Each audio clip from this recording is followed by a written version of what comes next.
একদিন সকালে ছোট্ট রাজু জঙ্গলের ধারে খেলছিল। চারপাশে পাখির কুজন, প্রজাপতির নাচ আর রোদে ঝলমলে প্রকৃতি। হঠাৎ ঝোম্পের ভেতর থেকে বেরিয়ে এলো এক বিশাল বাঘ। ধীরে ধীরে সে রাজুর দিকে এগিয়ে এলো। রাজু ভয় পেয়ে একদম স্থির দাঁড়িয়ে গেল। তার বুক ধুকধুক করছিল, তবুও সে পালায়নি।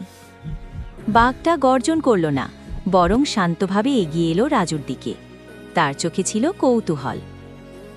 রাজু পিছিয়ে না গিয়ে হাতে থাকা বিস্কুটের প্যাকেটটা এগিয়ে দিল। বাঘটা বসে গেল। সে রাজুর দেওয়া বিস্কুট খেতে লাগল।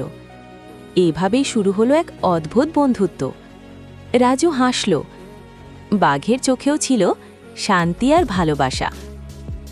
তারা যেন বুঝে গেল তারা এখন বন্ধু। কিছুক্ষণ পর বাঘটা উঠে দাঁড়ালো। ধীরে ধীরে ফিরে গেল গভীর জঙ্গলে। যাওয়ার আগে একবার পেছন ফিরে রাজুর দিকে তাকালো। রাজু দৌড়ে ছুটে গেল বাড়ির দিকে।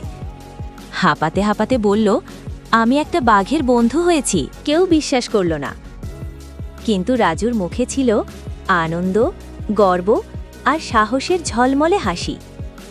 সাহস, বন্ধুত্ব আর বিশ্বাস, এই তো রাজুর গল্প।